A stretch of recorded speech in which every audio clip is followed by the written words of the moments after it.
To go into what we didn't like about the movie. My dislikes aren't like make or break things for me, but they were some things that as I was watching the movie, I kind of made a face at because like maybe this could have been done a different way, or I wasn't really understanding the point of why this was happening.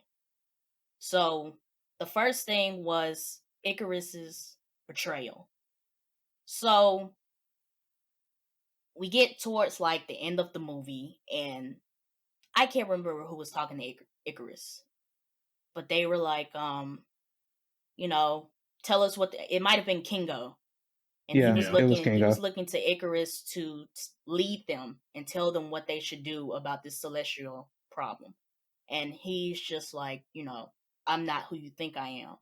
And leading up to that, the only glimpse of he had subtle suspicion. I'm gonna put it like that. Like Cersei mentioned that one day Icarus just up and left her.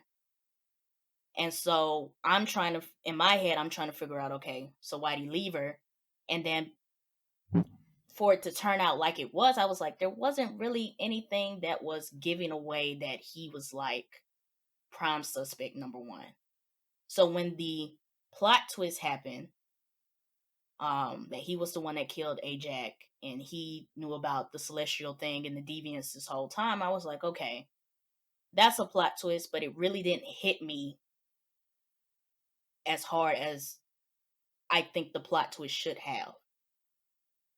Like, you just murdered, you're responsible for the murder of our leader. You knew about this like the whole time, but I didn't really feel the impact of his betrayal as I should have. It felt weird when it all came out. It kind of felt sudden, a bit too sudden for me. I So see where you're coming from with that. Maybe it didn't hit you as hard because these are not necessarily new characters, but they was just being introduced inside the MCU, and so we just getting to know them more and stuff like that. So maybe that's why it didn't hit as hard. But I feel where you're coming from with that though. it could have been that, and it could have just been that I didn't really care for Icarus as a character either. So, well, looks like we lost Ralph. He'll be back. But it could have just been that I really didn't care for Icarus as a character. That when his betrayal hit, it didn't really. The hurt that the other characters felt, I didn't feel that hurt. Correct. I couldn't, I wasn't like, oh my God. I was just like, okay. I think I want to say what I feel like the reason you may feel that way is probably for my biggest dislike, but I'm gonna let you finish because my biggest dislike I feel like could have been a cause for that as well. So the other thing was, so Cersei takes over as the leader of the Celestials over Ajax.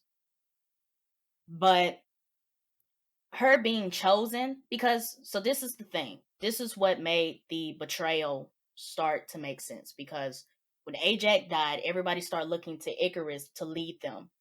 But it was Cersei that was chosen by Ajax to lead everybody. And for that to be part of the plot twist, they really didn't emphasize on it hard enough of why is Cersei the leader. It was like, okay, she's the leader, whatever. Hey, Icarus, what do you want us to do? But they weren't really touching on, well, I guess they touched on a little bit, but not hard enough of why was Cersei chosen and not Icarus, as they should have if this was going to be part of the plot twist. Because it comes out at the end when, he bursts, he puts the suit on, he bursts in, he starts attacking everybody, and then it was like, then they asked the question, why was Cersei chosen and not Icarus? And then it was like, you killed her. And I was like, okay, that makes sense, but I don't know. It's just like some of those pieces you could have touched on a little bit more if it was going to lead up. And that may just be another reason why I didn't find the betrayal convincing enough. Or it could just be one of those things where they try, like a deception type thing that you want us to see Icarus some type of way, and then he's not who you think he is. But that switch, I didn't really feel it.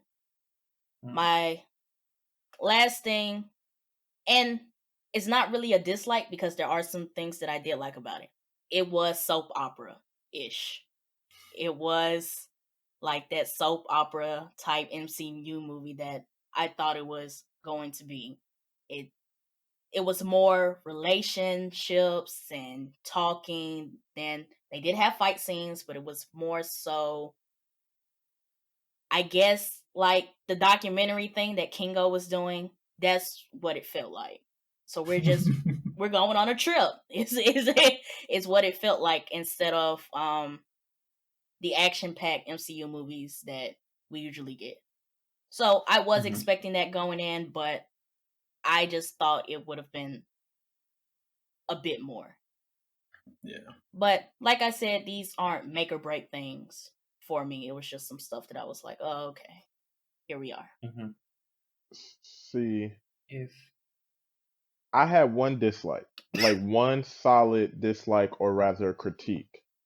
And what it was is that this movie chose to do a character ensemble cast, and they introduced essentially, how many of them was it? 5 or 6? 10. It was like 10. It It's was 10. It's 10. Yeah, it's I 10. see, and that's hard. That's very difficult. If you've ever read a character ensemble book, watched the series, one of my favorite movie / series that did a character ensemble is The Magicians.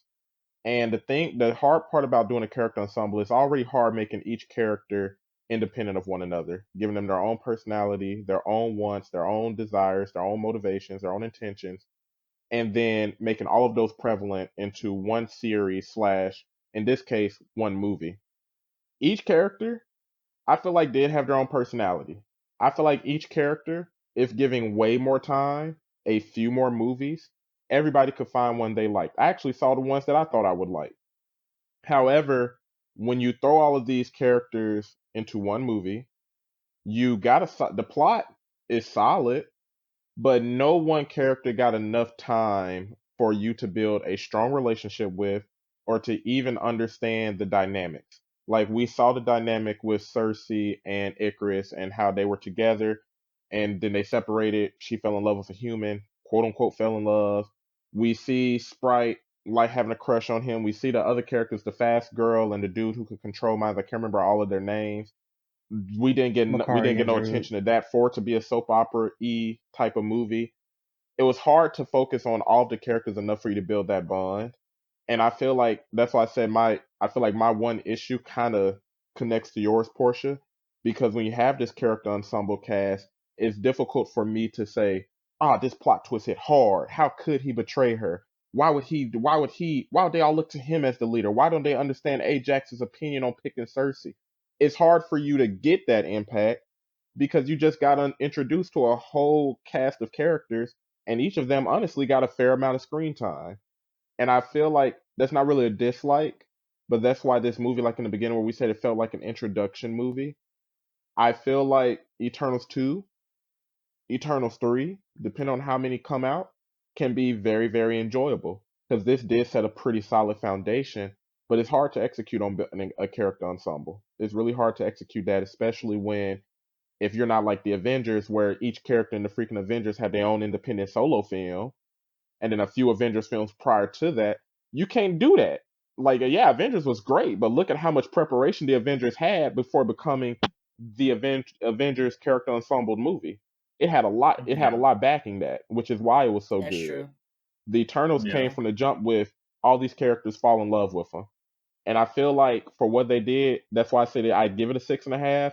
It was good, but that's an ambitious task. It was really I think difficult. I agree. I agree with that. And as you were explaining that, I think that might have been my thing, that we're jumping, we're learning about all of these characters, and then you're trying to throw in this big plot twist. But because we've been jumping around, I can't really feel for the rest of the hurt for the rest of the characters.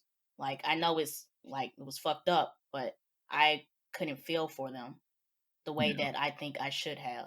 Mm-hmm. Yeah, then touching on the point where how you mentioned that, every character got, only so much screen time or whatever.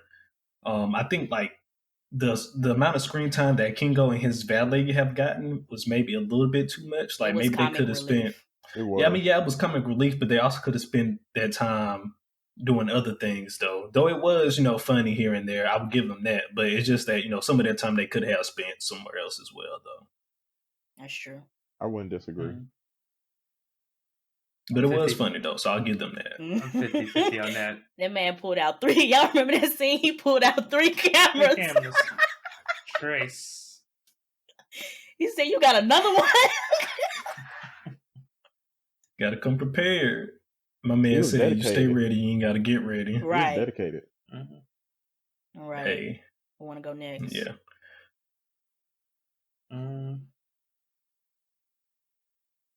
Look like they thinking. I guess I'll slide in next. Yeah, go ahead. One of my dislikes that I had with the movie is I wasn't expecting to see a lot of action scenes in this movie, but the action scenes that I did expect to see in this movie, I expected them to be, I expected them to be great because, as you mentioned before, Ryan, this is a number ensemble type of movie, and as we know, from the Avengers and stuff like that, the action scenes in those movies were great, and so I'm just expecting this. The action scenes that I did get was not to the level I was expecting them to be until we got to the climax. Now, when we got to the climax, okay, this is it right here. I'm fucking with this. This is what I thought the whole movie should have been, just a little bit toned down, and until we got to the climax.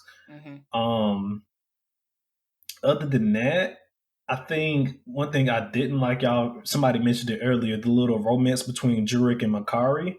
It almost came like that came out of nowhere. Like, yeah, we saw that one scene with them at the bar back in Babylon. Now I don't know if that was a bar, but we saw them at that one scene back in Babylon and whatnot. And they had that one interaction, but you couldn't really get too much just from that one interaction from Jurek and Makari. So it just kind of feel like that whole thing just came out of nowhere. And I was like, okay, well, I guess that's a thing now. I guess if they would have gave their relationship a bit more time, like they did Cersei and Icarus, maybe it would have made more sense.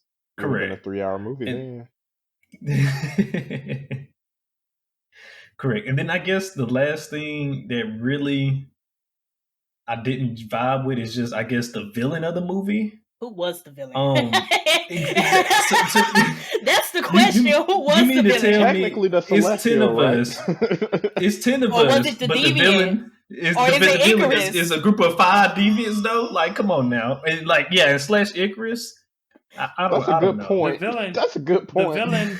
Who is the villain? The villain was the Celestial. What the fuck was his name? Ashram. Yeah. Reshiram. Pokemon. I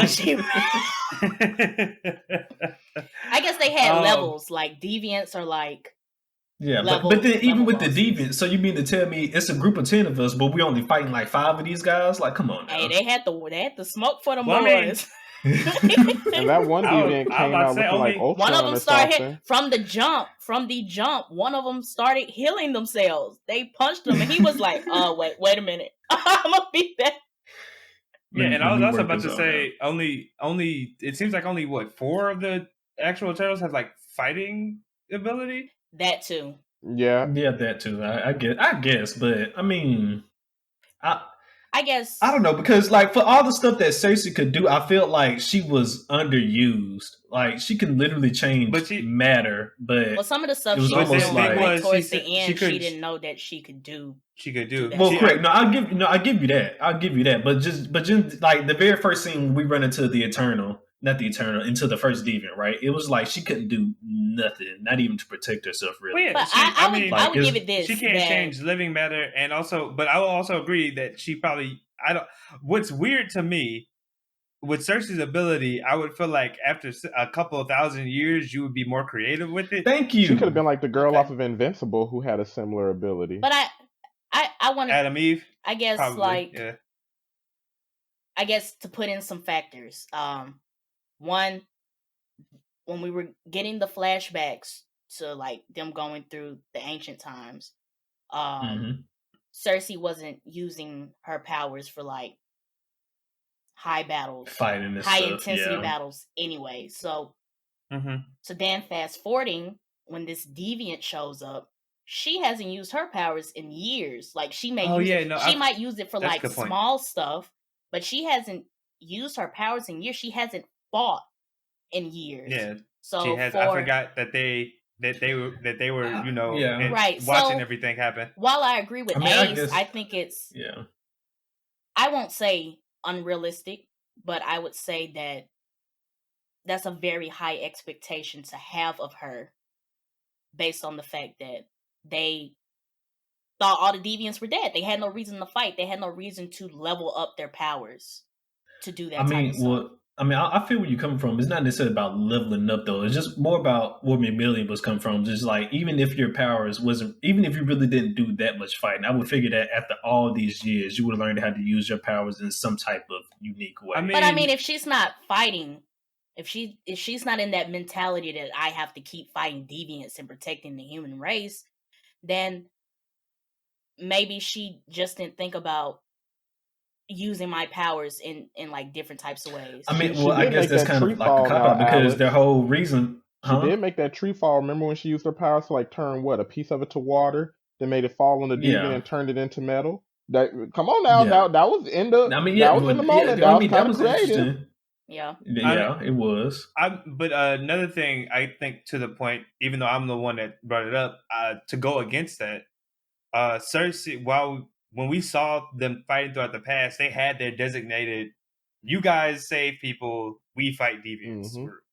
Gilgamesh, Cersei, well, it was Gilgamesh, Cersei, Athena, Icarus, and Athena. the fast one. I forget. Athena would be like Athena. the finisher, And Makari, kinda. that's the speedster. Yeah, so those were like the we engage, everybody else like either heals or takes care of the other humans and tries to like work that out, right? So Cersei probably wouldn't even when they separated, probably would never even think to be like, oh, I need to start working on fighting because I've never had to do that technically. I've just had to be around when people were fighting or other stuff like that. Because she even when like a deviant was in her face, like around the beginning of the movie, she didn't even like really engage in it and fight it. Like it seemed like the most recent, when they were in the present, that was like the most recent attack. So I mean, that's a pretty good point that Portia brought up. I was thinking, I was like, I mean, if I had that ability, I'd play around with it. But then again, I'm not an Eternal.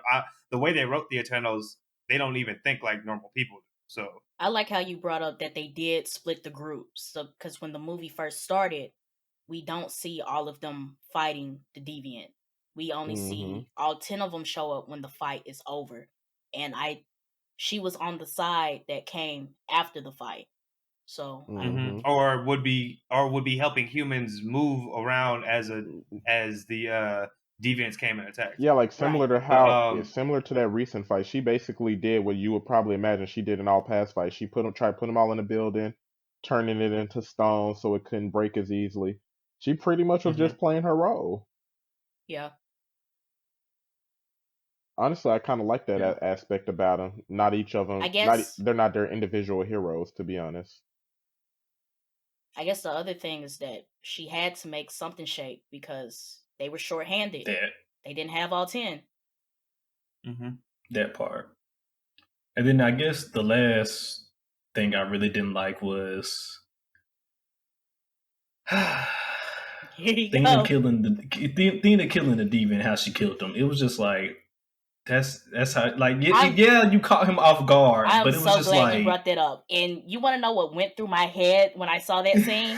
This was definitely Angelina Jolie saying, "I don't want to die in this movie, or I'm gonna leave." And then Disney was like, "Okay, fine, okay," because I was like, she definitely should have died. Athena, a bad and she gonna bitch. do some shing, shing, shing, shing, shing. And I was like, okay, it's cool. Like, go ahead, Angelina Jolie. But I was like, that felt like an actor request. Like, I can't die in this movie. That was my favorite character. Like when I saw that, it was like, yeah, okay, you caught him off guard. But I just feel like that was kind of cheap though. But I was like, you know what, you gotta know. You I killed feel like him. it was you avenged Gilgamesh. So I'll let you ride. I feel like it was weird because she went into that trance. Like the whole movie, discover Athena has this disease. I can't remember the name of it. When The madness, eternal madness. the madness. It's not the Can we exact just name. call it's it not what it's called. PTSD? Yeah, it's not the exact name, but it's madness Can we though. just call it It's PTSD? Mad something. maddening, right? The maddening. I want to say That ain't To it. be, that's not if that's we're not the going to dip maddening. into that, I wish they expanded on that. Because was it that she went crazy, or was it that she started So- to No, retain the it sounded memories? like that it was like was- something messed up with her programming, and that she was It- getting What- glimpses what- of what- what so happened. basically- it felt like so she was basically getting what her it is memories it from was- like an eternal past live so experiences. long That's what it felt like. that they just gain all those memories and stuff, and after a while, all the memories are too much for their brain, and they start going mad. No, but But I that's thought they that's- erased their memories after Yeah, their that's mission what was done. Correct, but That's- for whatever reason, Athena's memories did not get erased though. Yeah, that's what I was about to say. I was like the Eternals after every mission technically are supposed to get their brains wiped. Something happened in Athena's last one where it didn't happen all the way, and so some of those memories started coming back, and that is what caused her to think that she was on that last planet that was getting destroyed or whatever. No, that's what I was saying. That's what I was saying. It was that something happened when they got set for this new mission on Earth, that she didn't lose all of her memories from the past planet. That's what I was saying. And that's Yeah, and what I was saying is why I wish they expanded on that, because if she retained some of her memories, maybe that's part of the reason why she was trying to fight them MFers, because she's sitting here like, no, this is what's going to happen, but she wasn't able to express it. I wish they expanded upon that, because I wanted to see why when some of those old memories came back, was she trying to fight the rest of them? Because they played Well, it I off mean, like she was just crazy. I mean, we figured it out though. I mean, we did, but it's like, we know why. that's why I wish there was an answer from her, like, why did she specifically attack them? And she was like, But she was well, I mean, going she berserk. wouldn't know. She wouldn't know. Yeah. The only person who would know was Asham. Ajax. Yeah. Or Ajax would know. Or Ajax, yeah. But the only reason I brought up her condition is because throughout the movie, when her eyes go white and she does go into that trance, it's basically like she's lost all sense of self. And it was always Gilgamesh or somebody else who had to bring her back to reality. And I thought that scene was weird, is because she was in the trance when old dude had picked her up, and maybe she broke free because he was disguising himself as Gilgamesh. But I just don't feel like, so this whole time you yourself could have broke out of this trance, but you wait until we fight this big deviant to break out. Now, I don't want to say this is also a part of it, but they did at the end of the movie. They were like, "Oh yeah, the emergence also increases our powers or abilities or stuff like that." So I don't know if that helps with it at all. But I feel no. I'm not trying to make an excuse. I'm just saying, like, I don't know if that played into it. It possibly could have. Even if that is the case, though, I do agree that was somewhat of a cheap moment, because I felt like they could have been done better. I guess if that's what they wanted. I guess I would disagree with that statement, because unless like their physical, like unless their programming and their powers are like one and the same, intertwined, right? I don't understand how just because I have a power boost, I can break out of my memory. No, I mean, like I said, it's a very lazy wraparound. Yeah, very lazy wraparound. That's why I was like, even if that is the case, I would still be like, this is cheap. And that's what it felt like to me.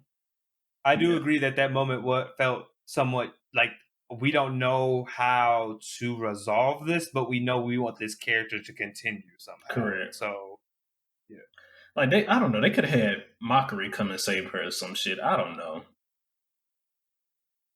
Yeah. But that movie just felt a little cheap to me. But other than that, that's all I have for my dislikes. All right. Okay. I guess I'll go with mine. It's weird because this movie, like I said, like a lot of the stuff about this movie, I actually didn't dislike. It's just more felt like it was lacking something. And I feel like the stuff that it was lacking was the emphasis on the relationships of these people and why it seemed to matter as a whole in regards to everything that was happening. Like, I knew Ajax was basically Team Mom, but we barely got to spend time with what the ramifications, like why was she Team Mom, but what that all caused. Like one thing I know a lot of people mentioned, like with Icarus's betrayal didn't make sense. I actually didn't mind his thing because the whole time they were showing it like he was unfeeling. Like the first thing I noticed when he came back is like everybody else here has like human like emotions or is doing human basically things, and you are still acting like I am Mr. Robot type of quality. So it really didn't surprise me when it was like, oh, I betrayed our mom, because I was like, well, I mean, yeah, you kind of acting sociopathic. It kind of makes sense, but like the ties that bind them felt kind of shaky in the first place, because especially after they were like, oh, everybody else go somewhere except like Gilgamesh and Athena, y'all stay together. Like everything else kind of felt like I don't know. When they all came back, I felt like it gelled way too well. And normally people who haven't seen each other for years or whatever don't normally like get back together like that, even if they are family. And that was something I was like, I felt like there should have been a little bit more discourse or some type of thing. Like certain people should have been more selfish or not as along with it. And then also certain things felt like they were resolved too fast. Like how they were like, I can't remember his name, but the inventor Eternal. Fastos. Fastos was like, oh, after World War II, Fastos gave up on humanity. And then the next time we see the immediately, almost like the next scene after, I believe in humanity again because I have a family and a son. And I'm like, okay, that's fine, that's cool, but you legit just told me, the audience member, that he did not care, and then you're going to immediately 180 that. But he told you that during World War II, though. I get how many years has passed, but I was like, I would have like, I mean, it's kind of like what Ryan said. It's so many people. Yeah, it's like you can't give me something and then rip it away immediately. Right. I feel you. I agree. Like, I agree. I guess the other thing I wanted to touch on was how they jailed back so easily, but because they were just like, what's that Rick and Morty when they were gathering people to do that heist, and it was like, oh, you son of a bitch, I'm in. Yes, that's what it felt like. Like they were just going around the world grabbing people. Like, I haven't seen you in forever. Oh, we finna fight? Okay, let me go get my bag. I think really the main reason why they did it wasn't as much like tension or anything like to come back was because Ajax was dead. I think that was really the catalyst. Like, okay, since Ajax is dead, I guess I'll come back with you guys. Like the only one we really saw give tension was Druid. Yeah, like even when he found out that Ajax was dead and everything, he still wasn't really having it. But the other thing I wanted to bring up is when they did split, it wasn't like we're breaking up the band type split. The only person who really had issues, like you said, was Druid. But everybody else, when Ajax was like, okay, you guys, you go out and do your thing, everybody just left. Nobody had beef with anybody. So I was like, okay, maybe they're just gelling back up so quickly because they didn't really break up because they had an issue with each other. They just broke up because Ajax told them to go and do your own thing. Yeah, that as well. Yeah. I mean, I'm not disqualified in that. I'm just saying, like, I just feel like after 7,000 years, right, people become different types of people. But it seems like everyone was remotely basically the same person, even though in their stories they said they drastically. Do you think it was like a sense change. Of duty? Correct. Do you think it was like a sense of duty type thing? Somewhat, because I thought it was like one thing I also thought was weird that Druid's whole thing was like we are just letting them kill each other, and then World War II happens, and I'm like, so Druid didn't do nothing during that time. He didn't do nothing during slavery, even though back in Babylonia he was like, we can't let them do this, and I'm like, so where were you? In America, he was in the Amazon with his people. He was chilling. But I'm just saying, like, if you're watching over his 20 generations. But I'm saying, like, but I'm saying, like, he was so dismayed or pissed off at the moment in Babylonia where they were like attacking each other, and I was just like, I can't believe that this character would legit just stay in a forest and try and not attempt. Well, I guess that also during major conflicts. I guess that also goes back to the point where he was saying that I could have took over all the humans on this world, but I didn't because humans without their flaws, they're not humans anymore. So that could have been a reason why he did decide to not interfere like he really wanted to. That's and just chill in the Amazon with his because think of where what time period Babylon was, and then how far ahead World War II is. Like, he could have had a change of heart, and that's why he didn't get involved. I mean, Also, it was a lot less like I people said, too. I just Like it wasn't just billions and billions of people on the earth it's at that people. No, you're time compared to yeah. No, I don't thousand think. years I later. mean, I don't think. I'm just saying, like, I think it goes back kind of to Ryan's point. Like, there's so many people in this movie that have such different drastic change in life and stuff like that. I feel like we needed at least to get a little bit more time with some of them, their motivations, everything. Because I feel like the only character I had a clear plot line through was Cersei. Like the whole way. Like I think it's understood because they were just like, trying to make her, because she was going to be the He replacement was Cersei leader. in the Eternals. Yeah. Mm-hmm.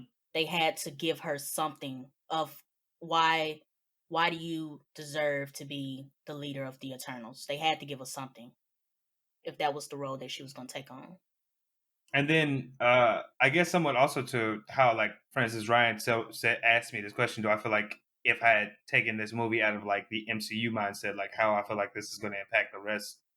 Another thing was like, and maybe this is my problem with it and why I rated it so low, but it's kind of hard to separate it from it when I know it exists in the universe. So I'm just like, all right, if at the end of this movie this whole team dies, would I care? I was like, I probably no. None of the characters stood out and was like, I love you. I like none of them. I mean, granted, Ryan's probably gonna be like, but Angelina I did like Jolie, Thena. I did. Not but Annalise Jolie. but that's one of your favorite actors. Like if they were like if one of the Eternals was Donald Glover, I'd probably be already attached to him because that's one of my favorite like actors, comedians, and stuff like that. Like I'm a huge fan of his. But at the same time, it like that I would have a hard time separating the fact that like you guys have to mean something because one, like the implications of who you work for is ridiculous in terms of all of this, and then two, like they made a movie about you, which means you're going to have implications further. But the thing is, like, if this movie ended with you got all sacrificing yourself to stop this giant being, I don't know if I'd care about like the loss. Is my thing. Like not that like probably the major thing of why I gave it a 6, and I'm even saying like it could or a 5.5. Like I'm in between that is because none of the characters made me care about them. I didn't care if Cersei made it back to Jon Snow. I know that's not. I know that's not the character. I know that's not. I wanted to see more of his Jon name Snow in this movie. I know that's not his name in this movie, but you had to kill that man like that. Hey, but he finna go back in Jon Snow mode anyway. He finna pick up that He got a whole sword is. again. That he is. It's kind of crazy. But the King of the North is back. The King of the North.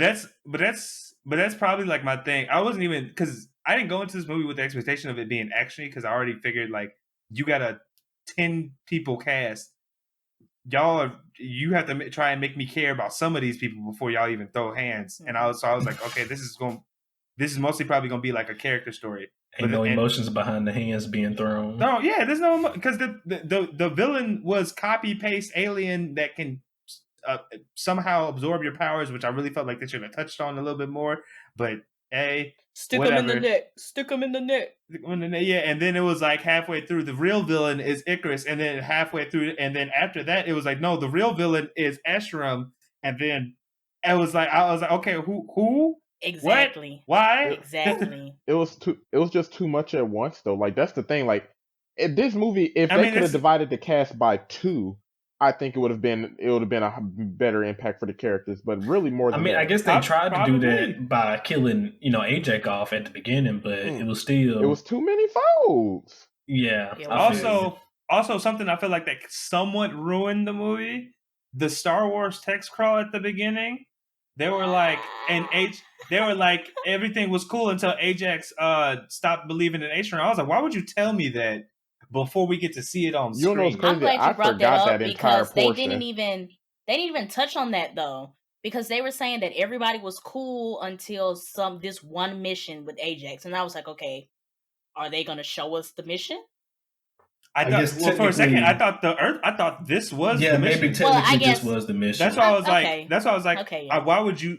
That's why I had the thing by the end of this movie when they finally revealed that she like was killed and everything. I was like, why would you tell me if it's central to the plot?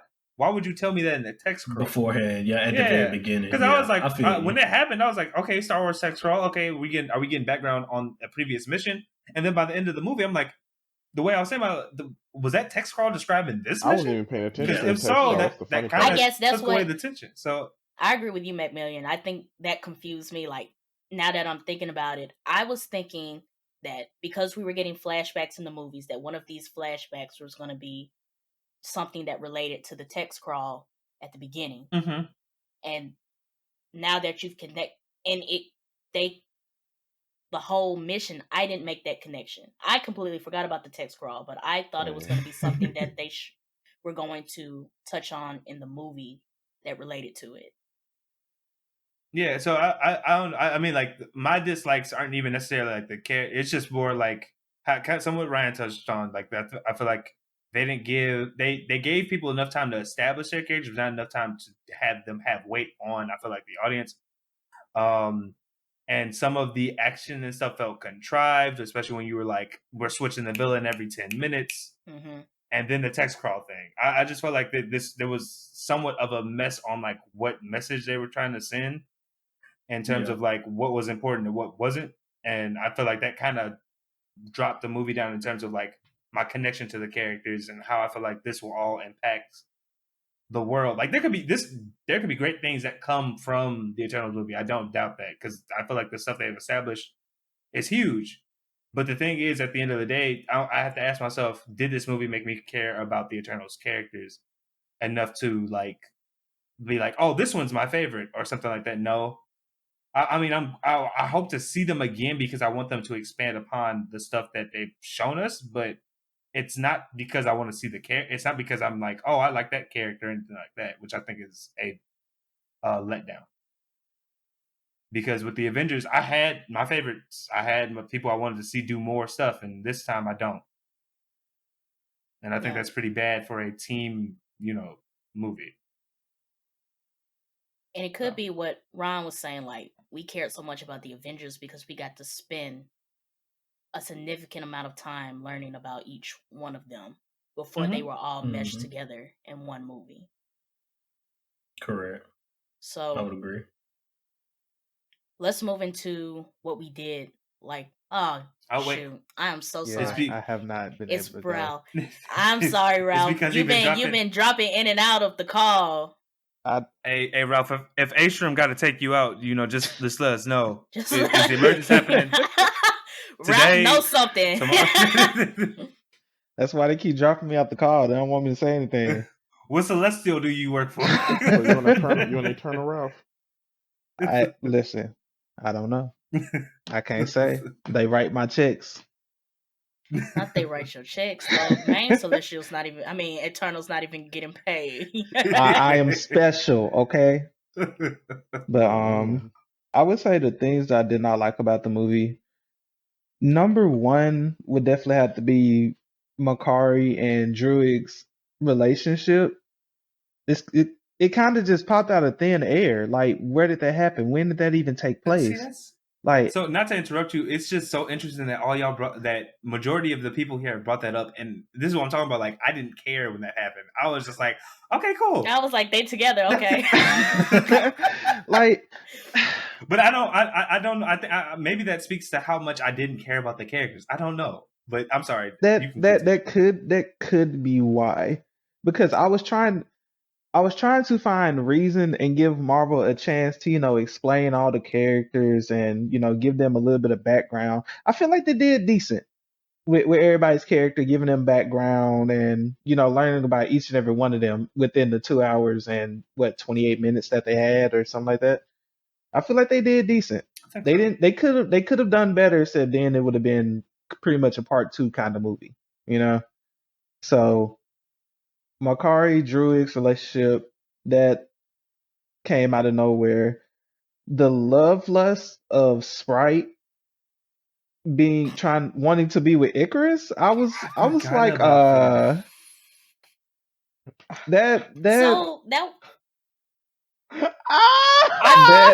feel you. They should have gave that more time too. I feel you. That did throw me off. Specifically, I will say was like they should have gave more time too. I'm laughing because in episode 5, Ralph said he was looking forward to Sprite. And that threw me off. I was like, where does this happen? We get When to the did this movie, happen? and she got a crush. Right. Ralph said you acting You brand new. right, you acting real brand new out here. Why you thought today was the day? And then that crush made you betray everybody, stab your friend and your love. What'd you I call don't. her? Your love Hey. enemy. I Your guess. love.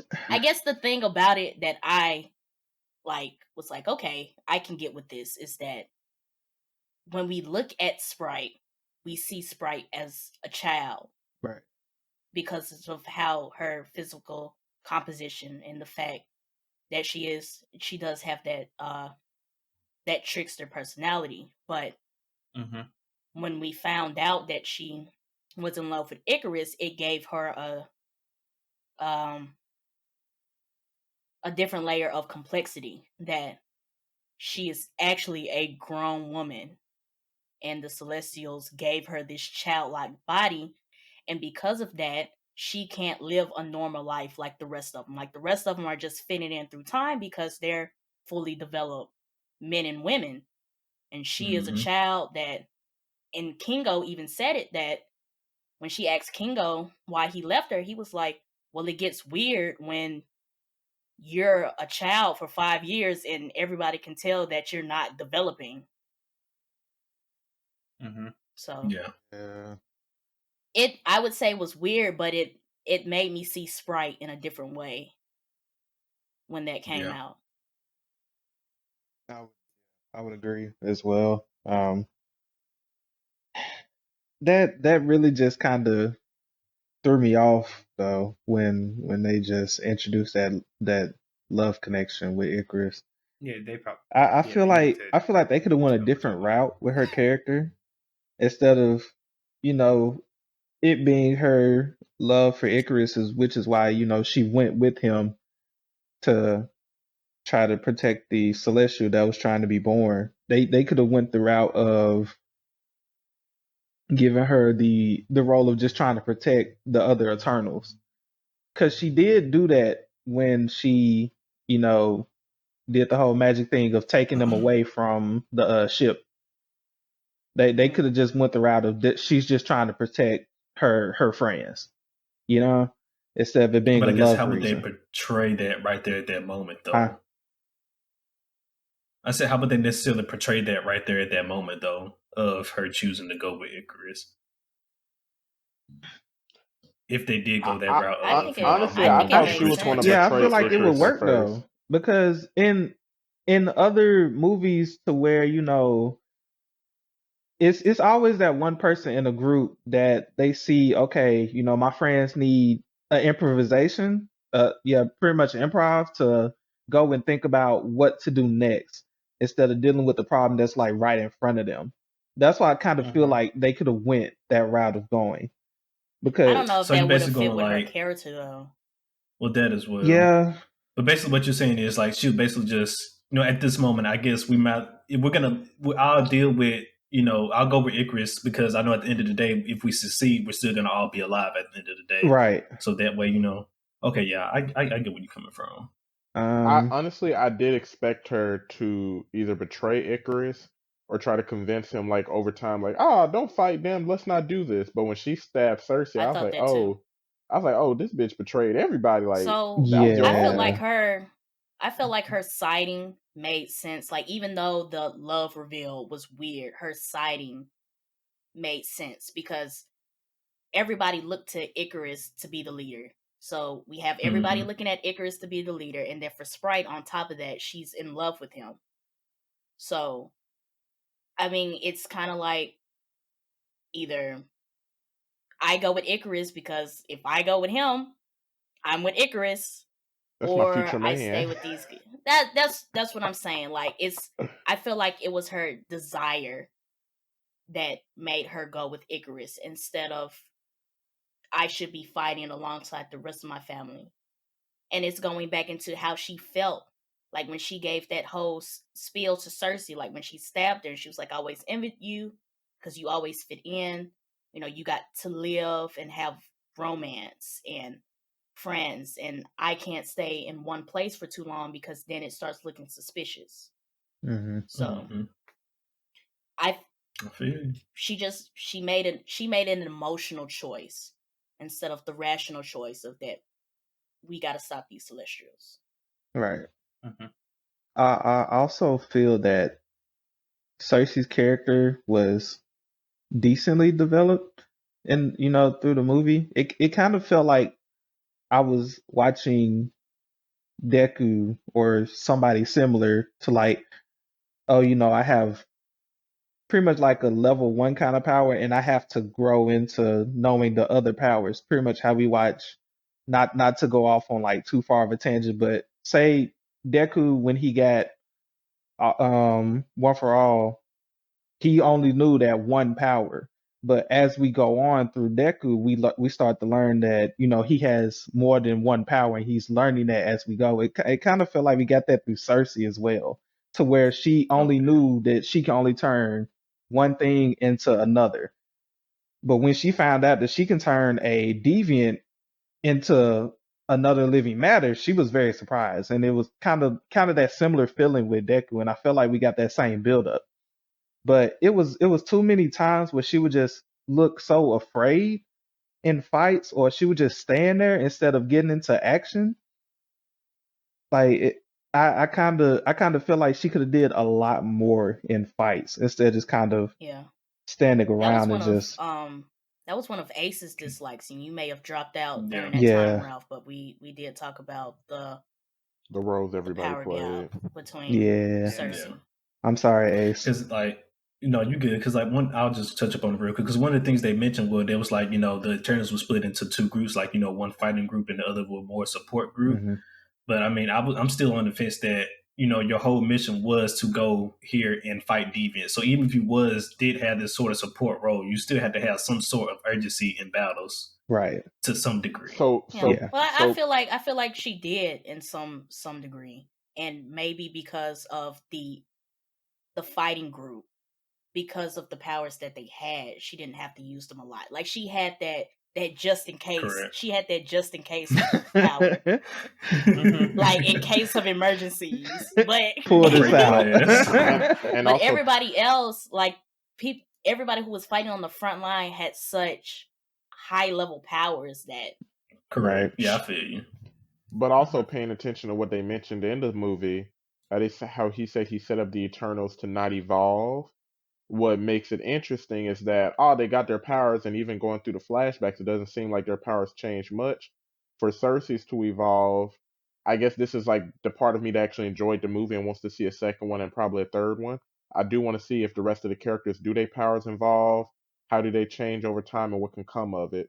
So that's where I get from that. Like, Cersei, she should use her powers to fight more. I feel like we might get that in part 2 or part 3. I feel like their powers might evolve a little bit. She too busy. I was she part too 2. busy. She hemmed up playing Judgment Day to figure that out. I was about to say, I don't know in part 2 if we go get that. Yeah. Maybe part 3. Which brings me to my I was right, but at what cost though? Yeah. Pretty much. Yeah, you were. Which I feel like this movie is that's all it was for. To introduce the Celestials. But who else out of the MCU would have had the rank enough to introduce them on that level? And it had to be the Eternals. Yeah, I feel you. So. Well, never mind. I guess we'll get to that later. Because I was about to say if anyone remembers during the thing, I was worried about like Thanos' erasure, but we got that in the after credits. So yeah, we'll talk about that later. What's up, y'all? If you enjoyed this video, make sure you hit that subscribe button so you can get more updates from the mob. For the full discussion and more discussions like this one, click the link in the description. Thanks for watching. Rock with it, let me pop my shit. Let me pop my shit. Hands up.